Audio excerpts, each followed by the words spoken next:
இருக்கக்கூடிய இபிஎஸ் அவர்கள் போல தமிழ்நாட்டுக்கு துரோகம் பண்ணக்கூடியவர்கள் யாருமே கிடையாது. சந்திரமுகியா மாறினா, சந்திரமுகியா நின்னா, சந்திரமுகியாவே மாறிட்டா அப்படிங்கிறது மாதிரியான முழுசா தன்னை ஒரு சங்கியாக மாத்திக்கொண்டு உருவெடுத்து கொண்டிருக்கிறார். அதிமுகவின் கடும் விசுவாசியாக இருந்தவர்கள் ஏன் வெளில வரணும்? அப்ப எது சிதைவை நோக்கி போகிறதுங்கிற படம் அவரு கண்ணுக்கு தெரியுதானே தெரியல. சாப்பிட்டவங்களுக்கு தான் ஜீரணமாகணும் தோழர், எங்களுக்கு ஜீரணமாகணும்னு அவசியமே இல்லை. நாங்க தான் சாப்பிடவே இல்லையே. என்ன திராவிட முன்னேற்ற கழகத்தால ஜீர்ணிக்க முடியாத ஒரு விஷயம் இந்த அளவுக்கு ஒரு அட்டகாசத்தை இந்தியாவுல நடத்திட்டு இருக்காங்களே. நீங்க ரெண்டு பேரும் உட்காந்து சோறு தின்னதுல நாங்க ஏன் ஜீரணிக்க முடியாம இருக்கு? எங்களுக்கு என்ன ஜீரணிக்க முடியும்னா, மக்களை இப்ப தீண்டாமையா நடத்துறீங்களே, மக்களை இப்படி பிரித்து ஆடுறீங்களே, ஜாதியை வச்சு அரசியல் பண்றீங்களே, மதத்தை வச்சு இப்படி அரசியல் பண்றீங்களே, இவனுங்க மாதிரி ஒரு ஆளை நீங்க ஊரு உலகத்திலேயே பார்க்க முடியாது. ஒரு கேம் ஆடுறோம் அப்படின்னா அம்பையரும் அவங்கதான், பிளேயரும் அவங்கதான். இது எவ்வளவு பெரிய மோசமான ஒரு விஷயம். மனு தர்மத்தை வைத்து தீர்ப்பு கொடுக்கிற அளவுக்கு ஒரு ஆளை கொண்டு போய் ஜட்ஜா போட்டு தீர்ப்பு கொடுத்திருக்காங்கன்னா, அப்ப எந்த அளவுக்கு ஊழல் மிக்க சாதிய தீண்டாமையிலும் எந்த அளவுக்கு ஊறி போயிருந்தா இப்படிப்பட்ட ஒரு செயலை ஒரு நீதிபதி செய்ய முடியும்? சனாதனத்தை ஒழிச்சுதான் ஆகணும். இப்ப சனாதன கொள்கையும் மனுநீதி கொள்கையும் நீங்க ஊக்குவித்ததன் காரணமாக இன்னைக்கு என்ன நடந்திருக்கு? வாஞ்சிநாதன் சுவாமிநாதன் கேஸ்லன்னு நம்ம பாத்துக்கிட்டு இருக்கோம். யாரோ ஒருத்தர் வந்தாராம், இவர் காரை இடிச்சாராம், அவர் தொப்பி போட்டு இருந்தாராம், தாடி கேட்கணும், தொப்பி போட்டு தாடி வச்சிருந்தா அவர் முஸ்லீமா தான் இருக்கணுமா?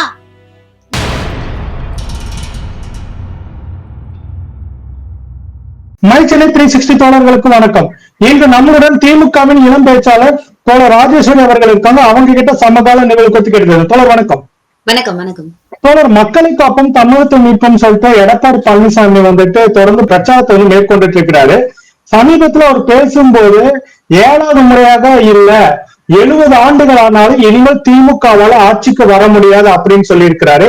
இதை எப்படி பாக்குறீங்க? இல்ல, 70 ஆண்டுகள் ஆனாலுமே கூட அவராலதான் ஆட்சிக்கு வரும். அது டிஎம்கே கிடையாது, அது அதிமுக தான். தமிழ்நாட்டுல இருக்கிற எல்லாருக்குமே தெரியும் யாரால அதிமுக அப்படிங்கிற ஒரு மாபெரும் எதிர்கட்சி இந்த அளவுக்கு சிதைக்கப்பட்டிருக்கு அப்படின்னு அவருக்கு நல்லா தெரியும். பிஜேபினால அவர்களுடைய வாக்கு சதவீதம் அப்படிங்கிறது 40ல இருந்து கிட்டத்தட்ட 28% கீழாக இறங்கி இருக்கு, 20% கிட்ட இறங்கி இருக்கு. அப்படிங்கும் பொழுது இது யாரால நடைபெற்றது அப்படின்னு தெரியும்.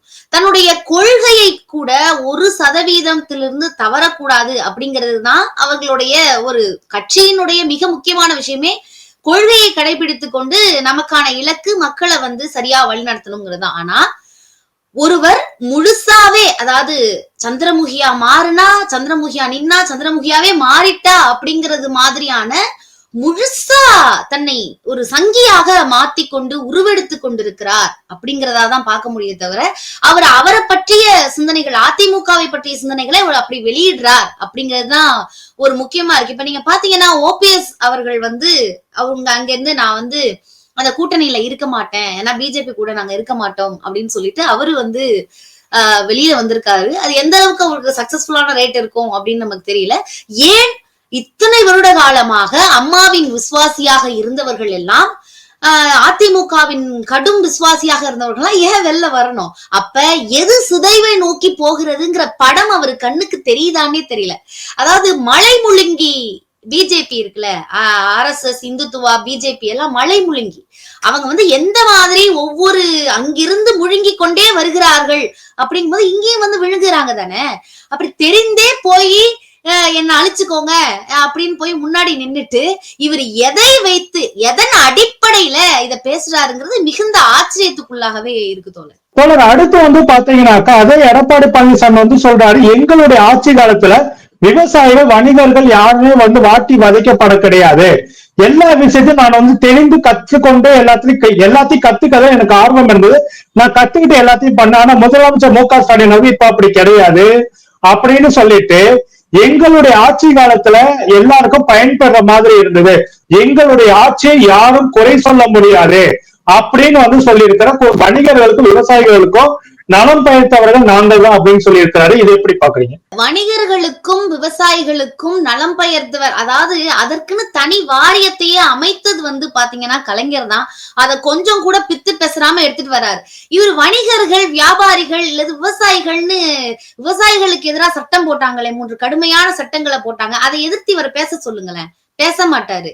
இவர் என்ன சொல்வாருன்னா, முழுக்க முழுக்க இவர் பாஜகவின் ஒரு முகமா மாறிட்டு இருக்கும் பொழுது அவர்கள் இந்த அளவுக்கு கொடுமையான விவசாயிகளுக்கு எதிராக பல விஷயங்களை, ஏன் நீங்க அந்த தண்ணீர் யூஸ் பண்றதுக்கு வரி கேட்டாங்களே, அதை பத்தி பேச சொல்லுங்க. அவர் பேசுவாரா? ஏன் அந்த நகை அடமானம் வைக்கிறதுக்கு அதோட இது இருந்தாதான் வேணும் அப்படின்னு சொல்லிட்டு நிர்மலா சீதாராமன் அம்மா வந்து மக்களை பற்றி எந்த ஒரு சிந்தனையுமே இல்லாம, மக்கள்கிட்ட இது இருக்குமா இருக்காதான்னு தெரியாம, மக்களுடைய இயல்பு வாழ்க்கைக்கு இது அடிப்படையானதா அப்படின்ற எந்த ஒரு சிந்தனையுமே இல்லாம ஒரு இதை போட்டாங்க. அவரை போய் கேட்க சொல்லுங்க. அதெல்லாம் கேட்க மாட்டார். இவர் என்ன பண்றாரு அப்படின்னா, இவருடைய அந்த 4 ஆண்டு கால ஆட்சி காலகட்டத்துல இவர் என்ன மாதிரியான விஷயங்களை விவசாயிகளுக்கு செய்தார் அப்படிங்கறத சொல்லுங்க. இவர் என்ன விவசாயம் பண்ணாரு அப்படின்னா, அதிமுகல இருக்கிற இவருக்கு யார் யாரெல்லாம் தேவையில்லையோ அவர்களை களை பிடுங்குவது போல பிடுங்கி இவர் விவசாயம் பண்ணிட்டு இருந்தார். இங்க மக்களுக்கு தேவையான விவசாயத்திற்கான இவர் வந்து எந்த ஒரு முன்னெடுப்பும் எடுக்காம இந்த அளவுக்கு நம்ம வந்து இன்னைக்கு பாத்தீங்கன்னா எங்க பார்த்தாலும் வந்து விவசாய பயிர்க்கடன் ரத்து, விவசாய இந்த கூட்டுறவு வங்கியில பாத்தீங்கன்னா கிட்டத்தட்ட மகளிர் கடன் உதவி கடன் தொகை வழங்கினது, அந்த நகை கடன் ரத்து, அவங்களுக்கு பயிர் வழங்கிய கடன் ரத்து, அவங்க விவசாயத்துக்கு வாங்கிய கடன் ரத்துன்னு அந்த கூட்டுறவு வங்கியில இருக்கக்கூடிய பல கடன்களை ரத்து பண்ணி ஒரு ஒரு விவசாயத்தை அவங்கள முன்னேற்றுறது அப்படிங்கிறது அவங்களுக்கு முதல் கொடுத்து, அந்த முதலின் மூலமாக அவர்கள் தன்னுடைய வாழ்க்கையை மேம்படுத்தி கொண்டு அந்த விவசாயத்தில் அவர்களுக்கு என்ன சொல்லணும் அப்படின்னா, அவங்களுக்கு பற்றுதல் அதிகம், அந்த நிலத்தின் மீது உள்ள பற்றுதல் அவங்களுக்கு வந்து ரொம்ப அதிகம். அதை அவங்க விடாம அவங்களுடைய வாழ்க்கை சூழ்நிலையை உயர்த்துவதற்கான ஏற்பாடுகளை வந்து திராவிட முன்னேற்ற கழகம் பண்ணி இருக்கிறது. அதை விட்டுட்டு நான் பண்ணினேன்னு சொல்றாரு. எதை ஆரம்பிச்சு இவர் ஒழுங்கா முடிச்சாரு? எதையுமே முடிக்கல. ஆரம்பிச்சு பேசுறாரே தவிர எந்த விதத்திலையுமே எந்த திட்டத்தையுமே இவர் முழுமையா முடிக்கல அப்படிங்கறதுதான் மிக உண்மையான ஒரு விஷயம் தோழர். அண்ணாமலை வந்து சொல்றாரு, அதிமுக வந்துட்டு எடப்பாடி பழனிசாமிக்கு எஸ்பி வேலுமணிக்குமே மோதல் இருக்குது அப்படின்ற மாதிரி பேசி இருக்கிறாரு. அண்ணாமலையோட இந்த போக்கு எதை காட்டுது? ஒருவேளை எடப்பாடி பழனிசாமி தன்னோட பதவி போயிடுச்சுன்றது இந்த மாதிரி காழ்ப்பு காட்டாரு. ஆமா, கண்டிப்பா தோழர். அண்ணாமலை என்ன சொல்றாரு? நேற்று வரைக்கும், நேற்று நயினார் நாகேந்திரன் நேற்றுன்னு நினைக்கிறேன் வந்து இது கொடுக்கும் பொழுது, நாங்க இப்பெல்லாம் வந்து எதுவும் பதில் சொல்ல மாட்டோம் அப்படின்னு சொல்லிட்டு அப்புறம் பேசணும். நயினார் நாகேந்திரன் ஏதோ பேச வராரு. இவர் அதை தடுத்து இல்லப்பா அப்புறம் பேசுறோம், அவர் வந்து ஏதோ ஒண்ணு சொல்ல வராருன்னா, அவர் வந்து பிஜேபியினுடைய தற்போது மாநில தலைவர் அப்படின்னா அவரை பேச விட்டுருக்கலாம். இல்ல, அதாவது பிக் பிரதர் ஆட்டிடியூடுன்னு ஒண்ணு இருக்குல்ல, அத தொடர்ந்து கையாண்டுகிட்டே வரார் அண்ணாமலை. மேலும் அவருக்கு மிகப்பெரிய கோபம் வந்து அதிமுகவினுடைய தற்போதைய பொதுச் செயலாளராக இருக்கக்கூடிய இபிஎஸ் அவர்களின் மீது கண்டிப்பா இருக்கு. ஏன்னா தான் உருவாக்கி வச்ச மிகப்பெரிய சாம்ராஜ்யத்தை தன்னால ஆட்சி செய்யவே முடியல. அதற்கு மிக முக்கியமான காரணம் எது அப்படின்னா, இபிஎஸ் அவர்கள் மிக கடுமையாக எனக்கு அண்ணாமலை வேண்டாம், அண்ணாமலை இருந்தா நான் அவங்க கூட கூட்டணி வைக்க மாட்டேன், எனக்கு அவருக்கும் சரி வரல அப்படின்னு அவர் பேசிட்டாரு. இப்ப நயினார் நாகேந்திரன் அதை கையில எடுத்துட்டாரே அப்படின்னு நீங்க யோசிச்சு பாருங்களேன். அதாவது நயினார் நாகேந்திரன் அவர்களுக்கும் பிஜேபியில சொல்றேன், அண்ணாமலை அவர்களை வந்து பேச விடாமல் அவர் ஏதாவது சொல்லிட போறாரு, அதிமுகவுக்கும் நமக்கு ஏதாவது ஒரு பிரேக் விழுந்துற போதுங்கிற ஒரு பதட்டத்திலேதான் கொண்டு போயிட்டு இருக்காங்க. இவர் வந்து சொல்றாரு கூட்டணி பத்தி எத்தனை முறை அமித்ஷா பேசுறாரு, எத்தனை தடவை பேசிட்டாரு, கூட்டணி ஆட்சி அமையும், வந்து என்டிஏ வந்து ஆட்சி அமைக்கும் அப்படின்னு எத்தனை தடவை பேசுறாரு. அதுக்கு அண்ணாமலை என்ன சொன்னாரு? எங்களுடைய தலைமை என்ன சொல்லுதோ அதை தான் நாங்க கேட்போம், எங்க தலைமை எப்படி என்ன சொன்னா அதன்படிதான் நாங்க நடக்க முடியும், எங்களுடைய தலைவரை மீறி நாங்கள் வேற எதையும் எங்களால பண்ண முடியாதுன்னு சொல்றாரே. அந்த மாதிரியான விஷயங்களை எல்லாம் வந்து கண்டிப்பா வந்து இவரால தாங்கிக்க முடியல இபிஎஸ் ஆல. அதனாலதான் வந்து ரொம்ப ஆவேசமா கத்துறாரு பல இடங்கள்ல. வந்து அதிமுக தான் ஆட்சி அமைக்கும், அதிமுக தான் ஆட்சி அமைக்கும்ங்கிறாரு. அமித்ஷா சொல்வது பொய், அவரை நான் இதில் கடுமையாக எதிர்க்கிறேன், நான் இந்த நிலைப்பாட்டிற்கு வன்மையான கண்டனங்களை தெரிவித்துக் கொள்கிறேன், நாங்கள் கூட்டணியில் தான் இருக்கிறோம்னு பேச சொல்லுங்க. அவர் பேசுவாரா? பேச மாட்டார். ஏன்னா அப்படிப்பட்ட ஒரு அழுத்தம் அவர்களுக்குள்ள இருக்குது.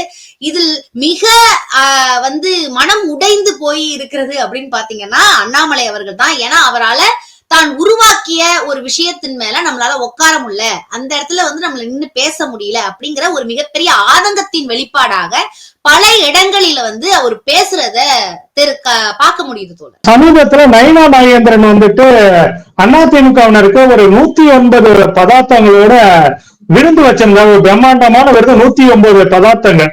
அதை பார்த்த உடனே திமுகவுக்கும் அவனுடைய கூட்டணி கட்சியினருக்கும் பாத்தீங்கன்னாக்கா அதை ஜீரணிக்க முடியல. அதிமுக பாஜகவுடைய இந்த விருதை வந்துட்டு திமுகவாலையும் அதன் கூட்டணி கட்சிகளையும் ஜீரணிக்க முடியலன்னு சொல்லிட்டு தமிழிசை சவுந்தரராஜன் ஒரு விமர்சனம் வைக்கிறாங்க. அதாவது சாப்பிட்டவங்களுக்கு தான் ஜீரணம் ஆகணும் தோழர், எங்களுக்கு ஜீரணம் ஆகணும்னு அவசியமே இல்லை, நாங்க தான் சாப்பிடவே இல்லையே. இதெல்லாம் ஒரு ஒரு என்ன மாதிரியான ஒரு சிந்தனைனே, அதாவது இவங்க எப்ப வளருவாங்க அப்படிங்கிற ஒரு ஒரு எண்ணமா தான் பார்க்கப்படுது. ஏன்னா நீங்க செஞ்சு நீங்க சாப்பிட்டீங்கன்னா எங்களுக்கு ஏன் ஜீரணம் ஆகாம இருக்க போகுது, நாங்களா சாப்பிட்டோம் அப்படிங்கிற கேள்வி ஒண்ணு. இன்னொன்னு, இந்த சாப்பாடுக்குனால நாங்க என்ன பண்ண போறோம்? இது வந்து நீங்க வந்து கொள்கை தவறி மக்களை இவ்வளவு மட்டமாக வந்து வழி நடத்தி கொண்டு போயிட்டு இருக்கீங்க. அப்படிங்கும் பொழுது அதைதான் எங்களால ஜீர்ணிக்க முடியல. என்ன திராவிட முன்னேற்ற கழகத்தால ஜீர்ணிக்க முடியாத ஒரு விஷயம், இந்த அளவுக்கு ஒரு அட்டகாசத்தை இந்தியாவுல நடத்திட்டு இருக்காங்களே. இப்ப என்னைய மாதிரி பெண்களுக்கெல்லாம் என்ன இன்னும் ஒரு கோபம் வருதுன்னா, நான் வந்து ஒரு ஏரோநாட்டிக்கல் இன்ஜினியர், நான் நிறைய இந்த ஸ்பேஸ் பத்தி எல்லாம் படிக்கும் பொழுது மீட்ராய்ட்ஸ்ல எல்லாம் நம்மளுடைய டிஎன்ஏ ஆர்என்ஏ சாம்பிள்ஸ் வந்து வெளியிலிருந்து வரக்கூடிய கிரகத்துல இருந்து வெளியில இருந்து வரக்கூடிய விண்கல்ல அதெல்லாம் அந்த சாம்பிள்ஸ் எல்லாம் இப்ப எடுத்திருக்காங்க. அப்படிங்கும்போது உயிரே வேற்று கிரகத்துல இருந்து வந்ததா? அதான் நம்ம இங்கெல்லாம் என்ன பண்ணிக்கிட்டு இருக்கோம், நம்ம வாழ்ந்துட்டு இருக்கோமா, எதிர்காலத்துல நம்ம இதுக்கு எப்படி தயாராகிறது, இந்த உலகத்திற்கான ஒரு விஷயத்துல மனித இனத்தை எப்படி மேற்கொண்டு அழைச்சிட்டு போறதுங்கிற ஒரு மிகப்பெரிய பார்வை இருக்கு. நீ அதுல பாக்காம நீங்க 2 பேரும் உட்காந்து சோறு தின்னதுல நாங்க ஏன் ஜீரணிக்க முடியாம இருக்கு? எங்களுக்கு என்ன ஜீரணிக்க முடியும்னா, மக்களை இப்ப தீண்டாமையா நடத்துறீங்களே, மக்களை இப்படி பிரித்து ஆடுறீங்களே, ஜாதியை வச்சு அரசியல் பண்றீங்களே, மதத்தை வச்சு இப்படி அரசியல் பண்றீங்களே, வாக்காளர் பட்டியல் அப்படின்னு சொல்லிட்டு சொந்த நாட்டிலேயே மக்களை குடியுரிமை இழக்க சேர்ந்து இவ்வளவு அநியாயம் பண்ணிட்டு இருக்கீங்களே அப்படிங்கிற விஷயத்தான் எங்களால உண்மையாவே ஜீரணிக்க முடியல தோழர். அவங்க தப்பா சொல்லிட்டாங்க. முக்கியமான பிரச்சனை இன்னைக்கு நாட்டுல இருக்க வந்து பாத்தீங்கன்னாக்கா வாக்காளர் பட்டியல் அப்படின்ற ஒரு விஷயம் வந்து மிகப்பெரிய சர்ச்சையா கிளம்பி கேக்குது. தமிழ்நாட்டிலையும் பாத்தீங்கன்னா வட மாநிலத்தை சேர்ந்தவர்கள் கிட்டத்தட்ட ஒரு 10 லட்சம் வாக்காளர்களுக்கு மேல வந்துட்டு தமிழ்நாட்டில் சேர்க்கப்படுவதற்கான வாய்ப்புகள் இருக்கு அப்படின்னு சொல்லிட்டு அரசியல் கட்சி தலைவர்கள் வந்துட்டு எல்லாருமே எச்சரிக்கை கொடுத்துக்கிட்டே இருக்கிறாங்க. இதை எப்படி பாக்குறீங்க? இவங்க இதை எப்ப ஆரம்பிச்சாங்கன்னு கரெக்டா நமக்கு தெரியும்னா, இவனுங்க மாதிரி ஒரு ஆளை நீங்க ஊர் உலகத்திலேயே பார்க்க முடியாது. ஏன்னா எப்ப சொல்றாரு பாருங்க, அதிமுக பீரியட்ல வந்து நம்ம ஊர்ல வந்து வெளி மாநில மக்களுக்கு வந்து நம்ம ஊர்ல வந்து கவர்மெண்ட் வேலைக்கு ஸ்டேட் கவர்மெண்ட் வேலைக்கு ஒரு பர்மிஷன் கொடுக்கறாரு. வாட் இட் மீன்ஸ் அப்படின்னா, அவன் எப்பயோ பிளான ஸ்டார்ட் பண்ணிட்டாங்க சங்கிகள் கூட்டம் அப்படிங்கிறதுக்கு இது. ஏன்னா அவர் இங்க வேலைக்கு வந்தா இப்ப வாங்கி கொடுத்தது யாரு? அப்ப நாங்க வந்து எங்களுக்கு அரசாங்க தேர்வு எழுதி எங்களுக்கு நாங்க மார்க் வாங்க முடியாத அளவுக்கு தமிழ்நாட்டுல இருந்து அவ்வளவு மட்டமாவா நாங்க படிச்சுக்கிட்டு இருக்கோம்? இல்ல எந்த அளவுக்கு தேர்ச்சி பெற்றிருக்கோம் தமிழக மக்கள்? அப்படி இருக்கும் பொழுது எங்களால ஏன் போக முடியல? அப்ப அவன் சொல்லிதான் கூப்பிட்டு வரான். கூட்டு வந்து இங்க வச்சு இந்த இடத்துலயே பண்ணி இங்கேயே உனக்கு வாக்க உருவாக்கி அவன் என்னைக்கோ விதைச்சிட்டான். இன்னைக்கு அந்த அதிமுக இருக்கக்கூடிய இபிஎஸ் அவர்கள் போல தமிழ்நாட்டுக்கு துரோகம் பண்ணக்கூடியவர்கள் வந்து யாருமே கிடையாது. ஏன்னா அப்படிப்பட்ட ஒரு துரோகி. தமிழ்நாட்டுல இருக்க மக்களுக்கு வேலை வாங்கி கொடுக்காம வேற உள்ள நாட்டுல மக்களுக்கு நீ வேலை வாங்கி கொடுத்த. இன்னைக்கு அவன் இந்த இடத்துல நாட்டுல வந்து உட்காந்து இப்ப வந்து ஃபுல் சப்போர்ட் அங்கதான் இருக்கும். இவங்களை எப்படி ஆர்கனைஸ் பண்றது? அவங்களுடைய மொழி என்ன? ஆல்ரெடி அவங்க அந்த மாதிரியான பல விஷயங்களை பல செயல்பாடுகளை அங்க இருக்கிறவங்க எல்லாம் வட மாநிலத்தில இருந்து வரக்கூடிய மக்களை வந்து ஆர்கனைஸ் பண்ணி இவனுங்க பயங்கரமான ஒரு டீம் அமைச்சு அவங்களை என்னென்ன வேலை பண்ணி அவங்களை எல்லாம் செட் பண்ண முடியுமோ எல்லாத்தையும் செட் பண்ணிட்டாங்க. பீகார்ல குடியுரிமை இழப்பு, அங்க வந்து நீங்க பாத்தீங்கன்னா கிட்டத்தட்ட 61 லட்சம் பேரு குடியுரிமை இழக்க செஞ்சுட்டாங்க. இப்ப நீதிமன்றத்துல கேஸ் நடக்க போகுது. இப்ப என்ன சொல்லுவாங்க, எப்படி நீங்க ஆதார வச்சு வாங்கக்கூடிய மத்த சர்டிபிகேட்டுக்கெல்லாம் நீங்க வந்து கொடுக்குறீங்க, அது எப்படி நீங்க ஆதாரம் கொடுக்காம இருப்பீங்க அப்படின்னு ஒரு கேள்வி வரும்.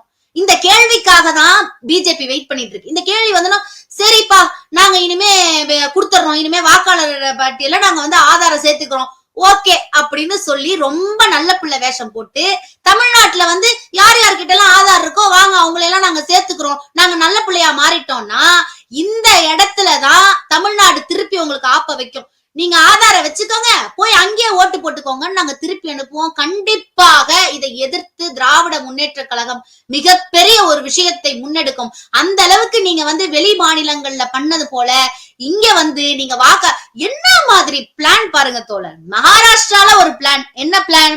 5 மணிக்கு மேல கிட்டத்தட்ட அவங்க சொல்றது படி பாத்தீங்கன்னா 7.83% வாக்குகள் எப்படி ஏறும் 5 மணிக்கு மேல?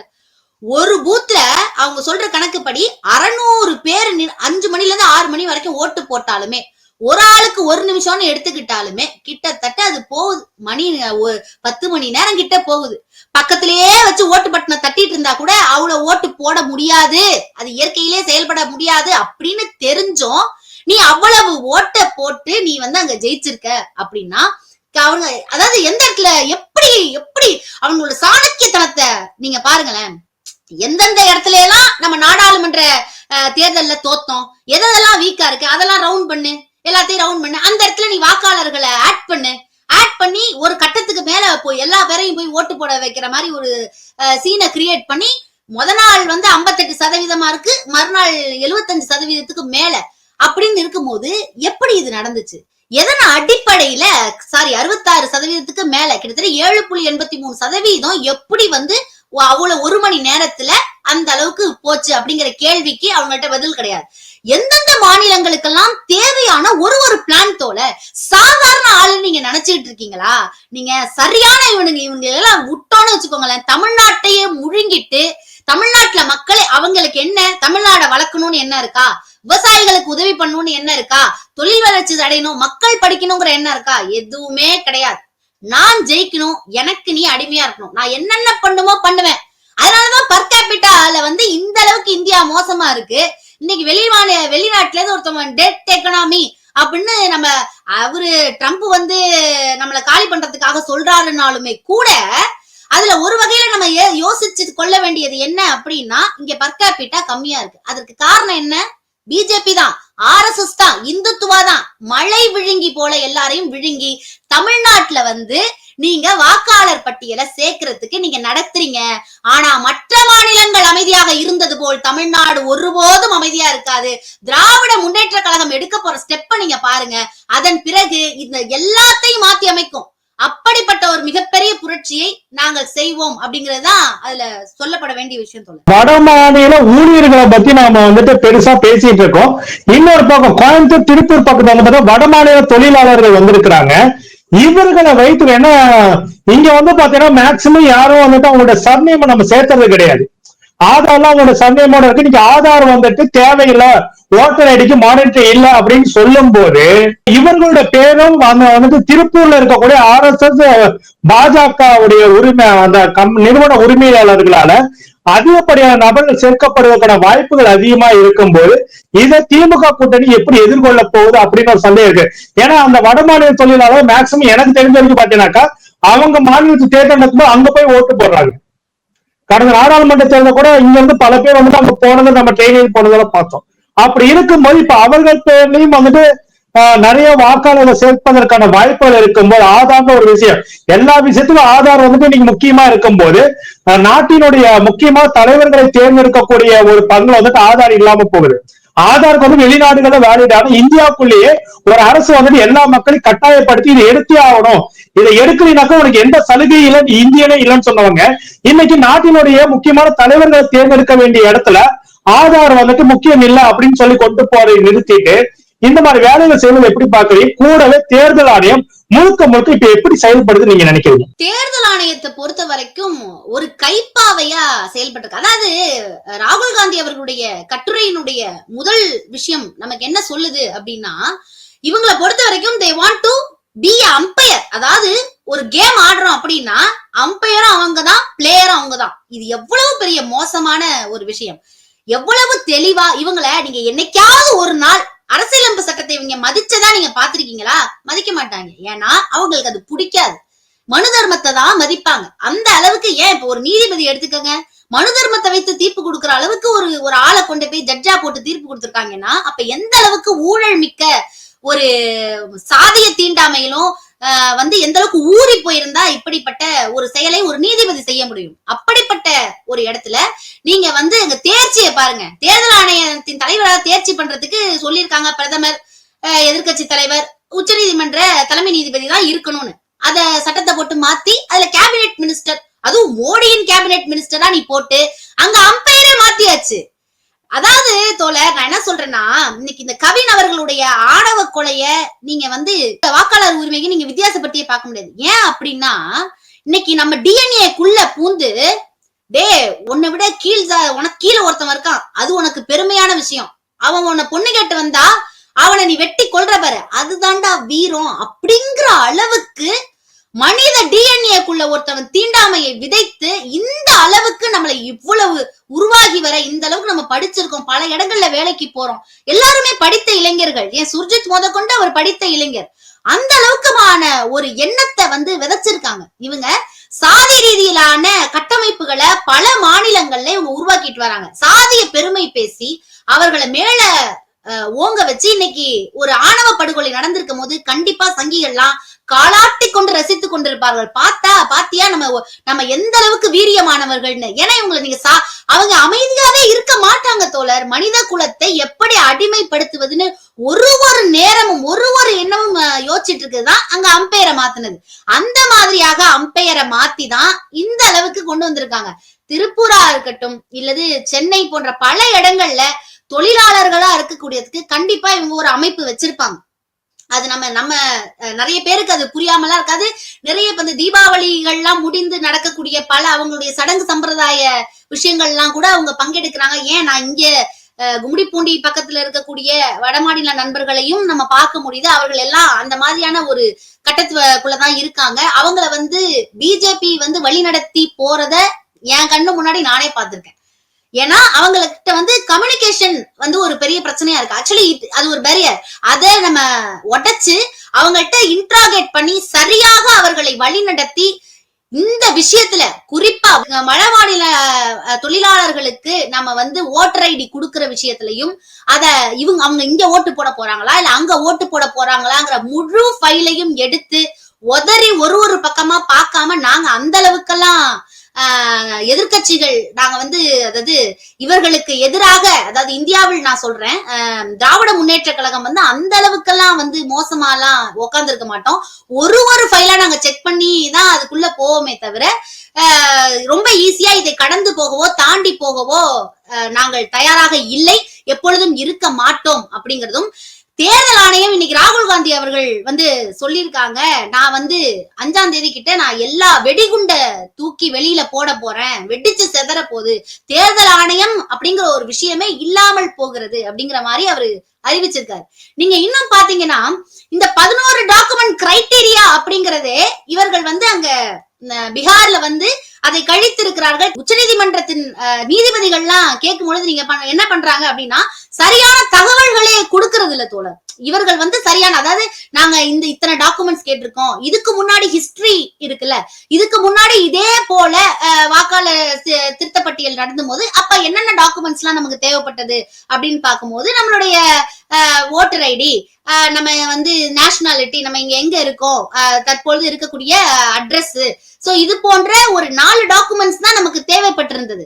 அப்படி இருக்கும் பொழுது இல்லாதவர்களை பற்றி தேர்தல் ஆணையத்திற்கும் அவங்களுக்கும் சம்பந்தமே கிடையாது. இல்லாதவங்க இருக்காங்க அப்படின்னு இவங்க ஒரு மெயில போட்டுட்டாங்கன்னா அந்த கவர்மெண்ட் செக்டார்ல இருக்கிறவங்க போய் மத்த வேலையை பார்த்து இவங்க இல்ல, ஏன் இல்ல, எங்க இருக்காங்க அப்படிங்கிற கிளாரிட்டியை கொடுத்து அதன் பிறகுதான் இவங்க போய் அதை பார்க்கணும்.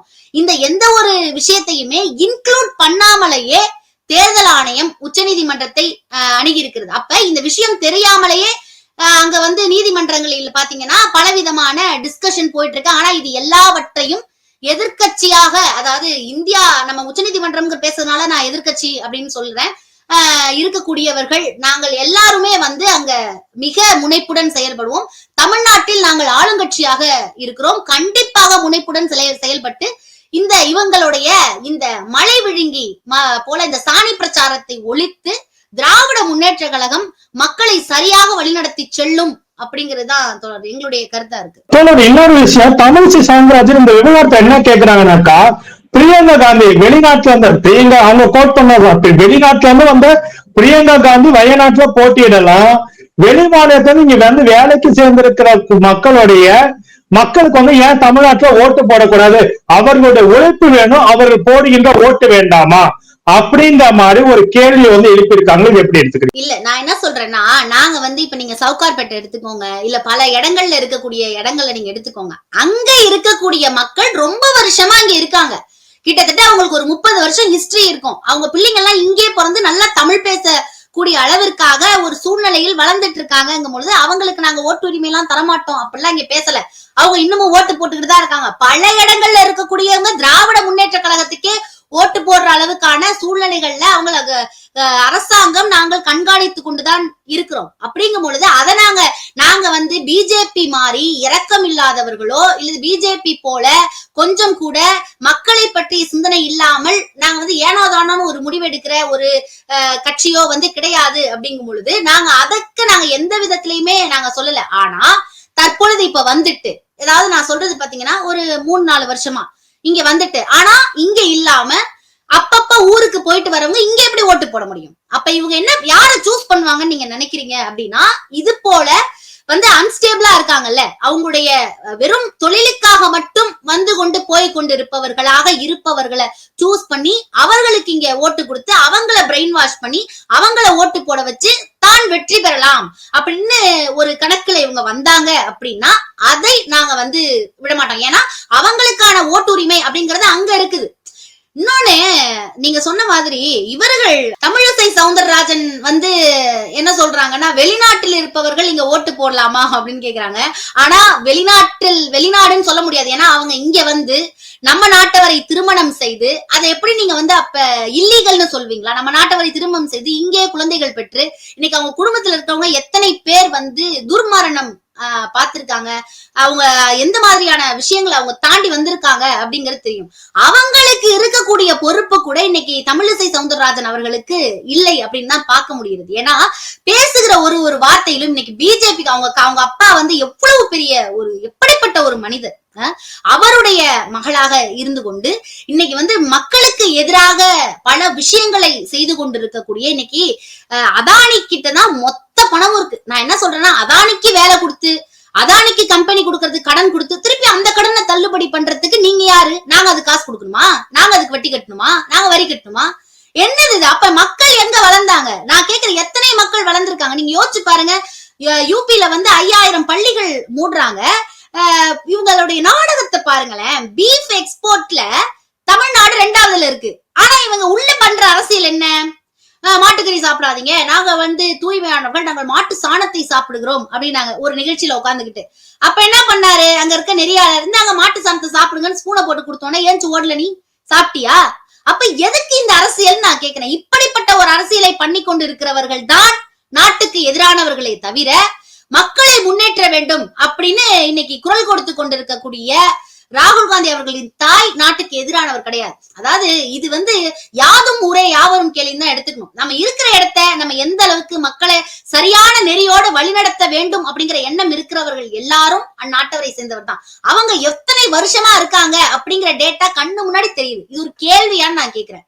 அவங்க எப்ப இந்த ஊருக்கு வந்தாங்க, எத்தனை வருஷமா இங்க இருக்காங்கிற கண் முன்னாடி டேட்டாவை வச்சுக்கிட்டு எப்படி இது போன்ற குதர்க்கமான கேள்விகள்லாம் கேட்க முடியுது? அதுவும் ஒரு பெண்ணாக இருந்து கொண்டு இதை கேட்க முடியுது அப்படிங்கிறது ரொம்ப ஆச்சரியமாவும், இப்படி ஒரு கேள்வி தேவையா இப்படிப்பட்ட ஒரு அரசியல்வாதிக்கு அப்படின்னு தோணுது. தமிழிசை சவுந்தரராஜன் என்ன சொல்றாங்கன்னாக்கா, திமுகவுக்கு நன்றி விசுவாசத்தை காட்டுவதற்காக கமலஹாசன் அவர்கள் மீண்டும் சனாதனத்தை கையில் எடுத்துக்கொண்டு இந்துக்கள் மனதை புண்படுத்துறாங்க.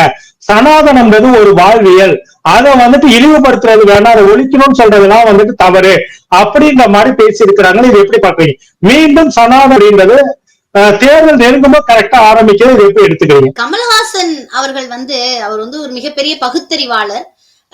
அவர் வந்து மறுபடியும் சனாதானத்தை ஒழிப்போம்னா சனாதானத்தை ஒழிச்சுதானே ஆகணும். இப்ப சனாதான கொள்கையும் மனுநீதி கொள்கையையும் நீங்க ஊக்குவித்ததன் காரணமாக இன்னைக்கு என்ன நடந்திருக்கு?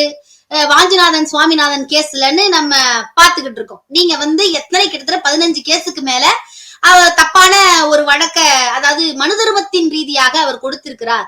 அவரு எந்த அளவுக்கு ஒரு அரசியலமைப்பு சட்டத்தின் மேலேயோ மக்களின் மேலேயோ எந்த அளவுக்கு ஒரு பயம் இல்லாமல் இருந்திருந்தா குடுமி போட்டிருந்தாரு, அதனால இவங்க அதிகமா தண்டனை கொடுத்தாங்க. அப்புறம் பார்த்தா ஜட்ஜி என் ஃப்ரெண்டு, அதனால அவர் கம்மி பண்ணி கொடுத்துட்டாராம். அப்ப நாங்களாம் அப்ப யாரு? அப்ப நாங்க போனா நீங்க என்ன பண்ணுவீங்க? அப்ப எங்களுக்கு நீங்க அதிகமா உங்க ஃப்ரெண்டு ஜட்ஜா இருந்து இப்ப வந்து இருக்கக்கூடிய கடைக்கோடி மக்கள் இருக்கக்கூடிய வேற்று ஜாதி மக்கள் வந்து அங்க போயிருந்தாங்க அப்படின்னா வந்து நீங்க அதிகமான தண்டனை கொடுத்து அனுப்பி விடுவீங்களா உங்க ஃப்ரெண்டுங்கிறதுனால? அப்ப சட்டத்தின் அடிப்படையில நீங்க என்ன பண்றீங்க அப்படிங்கிறது ஒண்ணு. மேலும் நம்ம இந்த மாதிரி நீதிபதி பொறுப்பெல்லாம் ஏற்கும் போதே நம்ம எந்த விதத்தின் அடிப்படையிலும் இல்லாமல் அப்படின்னு சொல்லிதானே பண்றோம். மனு தர்மத்துல இருக்கவன் தப்பு பண்ண மாட்டான், சனாதனவாதி தப்பு பண்ண மாட்டான்னு சொல்லியே நாட்டை அழித்தது இந்த சனாதானமும் மனு நீதியும். இப்படித்தான் நீங்க அழிச்சிட்டு இருக்கீங்க போது அதை ஒழிக்கதான் வேணும். அவரு கரெக்டா தானே பேசுறாரு, அதுல ஒண்ணும் தப்பு கிடையாது.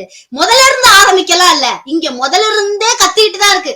யாரு கத்தாம இருக்கா? நான் கூட ஒரு 2 நாளைக்கு முன்னாடி திருக்குறளை மையப்படுத்தி இதே போல சனாதன ஒழிப்பு தான் வந்து திருவள்ளுவரும் விரும்புகிறார் அப்படின்னு சொல்லி நான் கூட ஒரு வீடியோ போட்டேன். யாரு நிறுத்தினா?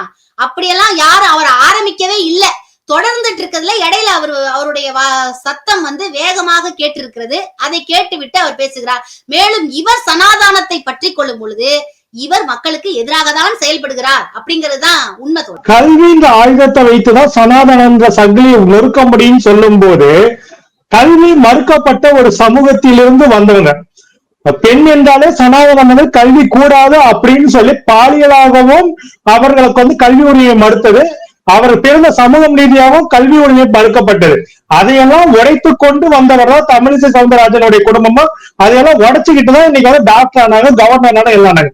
அப்படிப்பட்ட அவர்களே சனாதனத்தை வாழ்வியல் சொல்ற அளவுக்கு வந்திருக்காங்கனாக்கா அவருக்கு என்ன நிலை அப்படி இருக்குன்னு நீங்க நினைக்க? அவருடைய இந்த மனநிலையை எப்படி பாக்குறீங்க? அதாவது இது ரொம்ப அற்புதமான ஒரு கேள்வி. ஏன்னா பயங்கரமா மூளை செலவை செய்யப்படுகிறார்களோ அப்படிங்கிற ஒரு எண்ணம் இருக்கு. அதாவது இப்ப என்னுடைய நண்பர்களே ஒரு சில நல்ல பையன் தான், நல்லாதான் பேசுவான், நல்ல பொண்ணுதான், நல்லா தானே பேசுவாங்க அப்படின்னு நம்ம யோசிக்கும் பொழுது அவங்க வந்து அவங்களை பற்றிய, அதாவது பிஜேபியை பொறுத்த வரைக்கும் எப்படின்னா அவங்களை பற்றிய விவரங்களை சொல்றது இல்ல. நான் என்ன பண்ணேன், இந்துத்துவா என்ன பண்ணுச்சு, RSS என்ன பண்ணிட்டு இருக்கு, இப்ப தற்பொழுது என்ன நடந்துகிட்டு இருக்கு இந்த நாட்டுக்குள்ள அப்படிங்கறத பத்தி அவங்க பேசுறதே இல்ல. இவங்க பாத்தீங்களா, நம்ம வந்து பகல்காம் அட்டாக் பண்ணோம்ல, அதை எதிர்த்து பேசுறாங்க. அப்ப இவங்க ஆன்டி கிரைஸ்ட். இவங்க மனு நீதியை எதிர்த்து பேசுறாங்க. மனு நீதிங்கிறது எவ்வளவு பெரிய விஷயம், சனாதன தர்மத்தை காப்பாத்துகிறோம், அதை எதிர்த்து பேசுறாங்க. இவங்க ஆன்டி கிரைஸ்ட், இவங்க வந்து ஆன்டி இண்டியன்ஸ் அப்படின்னு சொல்லி நம்மள இப்ப யாராவது மதம் ரீதியா இப்ப நீங்க அந்த மதுரை ஆதீனத்துல பாத்தீங்கன்னா அவர் என்ன பண்ணி இதுல வந்து எங்க நீங்க சனாதன நீதியை கொண்டு போய் இதுல எந்த இடத்துல வச்சு அதை புகழ் பாடுவீங்க? யாரோ ஒருத்தர் வந்தாராம், இவர் காரை இடிச்சாராம், அவர் வந்து தொப்பி போட்டிருந்தாராம், தாடி கேட்கணும், தொப்பி போட்டு தாடி வச்சிருந்தா அவர் முஸ்லீமா தான் இருக்கணுமா? மனிதர்களில் ஆன்மீகம் என்ன சொல்கிறது? ஒரு மனிதனை அவன் வந்து எல்லாரும் ஒன்னா நீ பாரு அப்படிங்கறத ஆன்மீகம். என்னை பொறுத்த வரை தோழர், ஆன்மீகத்துக்கும் அரசியலுக்கும் வேற ஒரு எந்த டிஃபரன்ஸ் என்னன்னா, அரசியல்ல வந்து ஒரு தலைமை வைத்து அதப்படி கொள்கை சார்ந்த நம்ம ஒரு சில விஷயங்களை அரசியலமைப்பு சட்டத்தின்படி வழி நடத்தும். அது போல இங்க வந்து ஒரு மனிதரின் கொள்கையை எடுத்து ஒரு விஷயத்தை எடுத்து அதை வழிநடத்தி கொள்ளும். ரெண்டுமே எதை நோக்கி போகிறது அப்படின்னா மக்களின் நன்மைக்கான பாதையை தான் ரெண்டுமே காட்டுது. அத கொஞ்சம் கூட உள்வாங்கி கொள்ளாமல் நீங்க சனாதன கொள்கையை மக்களுக்குள்ள புகுத்துறதனுடைய மிக முக்கியமான ஒரு விஷயமே என்ன அப்படின்னா நம்மளை எதிரியா காட்டுறதுதான். அவங்க தான் யார் அப்படின்னு பிஜேபியும் RSSம் யாரிடமும் கூறுவதில்லை. நம்ம என்ன கேவலமான விஷயம் பண்ணிட்டு இருக்கோம் அதை சொல்றதே இல்லை. அவங்க என்ன சொல்றாங்கன்னா, பாரு இவங்க வந்து இந்தியாவுக்கு எதிராக பேசுகிறார்கள். பகல்காம் அட்டாக் வந்து எதுக்கு நீங்க முன்னாடியே பாகிஸ்தானுக்கு இன்ஃபர்மேஷன் கொடுத்தீங்க, நாங்க இது மாதிரி தாக்க போறோம்ங்கிற இன்ஃபர்மேஷன் நீங்க எப்படி கொடுத்தீங்க அப்படின்னு நம்ம கேள்வி கேட்டா, அவன் பாத்தியா பாகிஸ்தானுக்கு சப்போர்ட் பண்றான், அவன் வந்து ஒரு ஆன்டி இண்டியன் அப்படிங்கறத நம்ம புரிஞ்சுக்கணும். இப்ப ட்ரம்ப் வந்து சொல்றாரு நம்ம எக்கனாமி டெட் எக்கனாமிங்கிறாரு. இவரு ராகுல் காந்தி சொன்னாரு, ஆமா அவர் கரெக்டா தான் சொல்றாரு, டெட் எக்கனாமிங்கிறாரு. இங்க பர் கேபிட்டா இல்லையே, நம்மள இந்த அளவுக்கு படிக்க விடாம, இங்க எந்த தொழில் வளர்ச்சியும் விடாம இவங்க வந்து ஒரே ஆளை அதானியே உரம் போட்டு வளர்த்துக்கிட்டு இருக்காங்களே, அப்ப நம்ம அவர் அந்த ரீதியில அணுகிறாரு. இந்த இருக்க ரஷ்யா, இந்தியா, பிரிக்ஸ் அல்லது இந்த எண்ணெய் ஆயுதங்கள் இதுக்கெல்லாம் இருக்கக்கூடிய பிரச்சனைகளை தாண்டி அவர் வேறு விதத்துல அணுகி அந்த பதில சொன்னார். உடனே இவர் வந்து ஒரு ஆன்டி இண்டியன் அப்படிங்கிற மனநிலையை விதைக்கிறதுனால இவங்க இவங்க என்ன பண்ணிடுறாங்க அப்படின்னா இவர்கள் பேசுறதுதான் சரியோ அப்படிங்கிற ஒரு மனநிலைக்குள்ள போயிடுறாங்க. எப்படி போல ஒரு ஆன்மீகத்துல வந்து ஒவ்வொருத்தவங்க ஒரு சிலர் வள்ளலார ஃபாலோ பண்ணுவாங்க, ஒரு சிலர் புத்தரை ஃபாலோ பண்ணுவாங்க. அந்த ஃபாலோவிங்ங்கிற மைண்ட் எங்க இருந்து வருது அப்படிங்கிற நீங்க ஆழமா நோக்கி பாத்தீங்கன்னா உங்களுக்கு புரியும். அவங்க அதற்குள்ள இணைஞ்சிருப்பாங்க. அது போல மக்களை பயங்கரமா கூட்டு போய் பிரெயின் வாஷ் பண்ணி, எனக்கு தமிழிசை சவுந்தரராஜன்னா ஒரு இயல்பா அவங்க வந்து ரொம்ப நல்ல ஒரு பர்சனாலிட்டி. நான் அடிக்கடி யோசிப்பேன். ரொம்ப ஒரு எளிமையா இருக்காங்க, ரொம்ப பேசுறதுக்கு ரொம்ப ஒரு இலகுவான ஒரு ஆளா இருக்காங்களே அப்படிங்கிற ஒரு சிந்தனை வரும். ஆனா அவங்க எப்படி இப்படி பேசுறாங்க அப்படிங்கும்போது அவங்க அவங்க எதற்குள்ள தன்னை இணைத்துக் கொண்டிருக்கிறார்கள் அப்படிங்கறது சனாதான கொள்கையை அவங்க சரியா பிஜேபி கற்பிச்சிருக்கா, அவங்களுக்கு மனு தர்மத்தை சரியா கற்பிச்சிருக்கா, அதுல வேற ஏதாவது ஒரு விஷயத்த அவங்க உள்வாங்கிக்கிட்டாங்களோ அப்படிங்கிற ஒரு சந்தேகம் இருந்து கொண்டுதான் தொடர் இருக்கிறது. எங்க மாவட்டத்துல ஆரம்பிச்சு இது டயலாக் வச்சிருக்காங்க, போறவன் போட்டோம் வெளியேறுங்க. யார் அப்ப மூட்டு கட்சி இது? வைகோ சொன்னது தொண்டர்களால் உருவாக்கப்பட்ட கட்சி, எங்களை வெளில போன்னு சொல்றான். கட்சி நடத்த நினைக்கிற யாரும் கட்சி விட்டு வெளில போக சொல்ல மாட்டான். கட்சி நடத்த நினைக்கிற யாரும் கட்சி விட்டு யாரும் வெளில போன்னு சொல்ல மாட்டான். ஒருத்தர் எப்படி கொண்டு வர்றதுன்னு தான் பார்ப்போம். சரியா? அப்போ தலைவர் வைகோ இந்த மாதிரி இருக்கிற நபர்களுடைய பேச்செல்லாம் கேட்கிறார் அப்படிங்கறத விட இங்க சம்திங் வாஸ் டிசைடட்.